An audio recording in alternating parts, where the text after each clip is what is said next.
Meenakshi Faculty of Occupational Therapy, admissions open for BOT and MOT.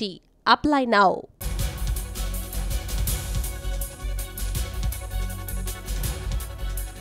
வணக்கம். போதைப் பொருள் வழக்கில் தற்பொழுது நடிகர் ஸ்ரீகாந்த் கைது செய்யப்பட்டிருக்கக்கூடிய நிலையில் இந்த வழக்கில் தொடர்புடையதாக தற்பொழுது நடிகர் கிருஷ்ணா அவர்களுக்கு சம்மன் அனுப்பியிருக்கிறார்கள் போலீசார். இந்த நிலையில் நடிகர் கிருஷ்ணா அவர்கள் கேரளாவில் பார்த்தோமெனால் படப்பிடிப்பில் கலந்து கொண்டிருக்கக்கூடிய நிலையில் அவர் கைது செய்ய போலீசார் திட்டமிட்டிருந்த நிலையில் தற்பொழுது தலைமறைவாக இருப்பதாக தகவல் வெளியாகி இருக்கிறது. போதைப் பொருள் பயன்படுத்திய வழக்கில் நடிகர் கிருஷ்ணாவுக்கு நுங்கம்பாக்கம் காவல்துறையினர் சம்மன் அனுப்பியிருக்கிறார்கள். போதைப் பொருள் வழக்கில் கிருஷ்ணாவிடம் விசாரணை நடத்தவும் காவல்துறையினர் திட்டமிட்டிருக்கிறார்கள். நடிகர் ஸ்ரீகாந்த் ஏற்கனவே போதைப் பொருள் வழக்கில் கைது செய்யப்பட்டிருக்கிறார். கிருஷ்ணா என்பவரிடமிருந்துதான் நடிகர் ஸ்ரீகாந்துக்கு போதைப் பொருளானது கைமாறி இருக்கிறது.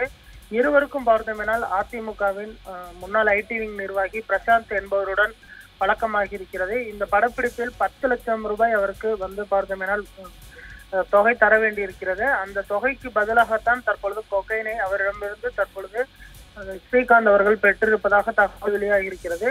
கிருஷ்ணா அவர்களுக்கும் தற்பொழுது தொடர்பு இருப்பதாக தகவல் வெளியாகி இருக்கக்கூடிய நிலையில் அவரையும் காவலில் எடுத்து விசாரிப்பதற்கு காவல்துறையினர் திட்டமிட்டு இருக்கிறார்கள். ஆனால் அவர் தற்பொழுது தலைமறைவாகி இருக்கிறார்.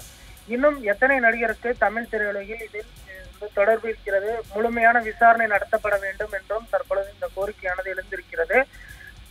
ஸ்ரீகாந்த் அவர்களை காவல்துறையினர் 3 நாட்கள் காவலில் எடுத்து விசாரிப்பதற்கு தற்பொழுது மனு தாக்கல் செய்திருக்கிறார்கள். அதே போன்று ஸ்ரீகாந்த் அவர்கள் ஜாமீன் கோரி மனு தாக்கல் செய்த நிலையில் அதை போதைப் பொருள் தடுப்பு நீதிமன்றத்தில் தான் தாக்கல் செய்ய வேண்டும், எழும்பூர் நீதிமன்றத்தில் தாக்கல் செய்வதற்கு உரிமை கிடையாது என்றும் நீதிபதி அவர்கள் அறிவுறுத்தியிருக்கிறார். இந்த நிலையில் காவல்துறையினர் அவரை எடுத்து விசாரிக்க இருக்கிறார்கள். பார்த்தோம்னால் சனிக்கிழமை அவருடைய இல்லத்தில் நடந்த இந்த பார்ட்டியில் தான் கொக்கைன் பயன்படுத்தியது தெரிய வந்திருக்கிறது. வேற ஏதேனும் நடிகர்களுக்கு ஸ்ரீகாந்த் மூலம் பரிமாறப்பட்டிருக்கிறதா அல்லது ஏதேனும் கைமாறி இருக்கிறதா என்ற கோணத்தில் தற்பொழுது காவல்துறையினர் விசாரணைகளை முடுக்கிவிட்டு இருக்கிறார்கள். இன்னும் தமிழ் துறையுலகில் சிக்கப்போவது யார் என்ற கேள்வி எழுந்திருக்கிறது.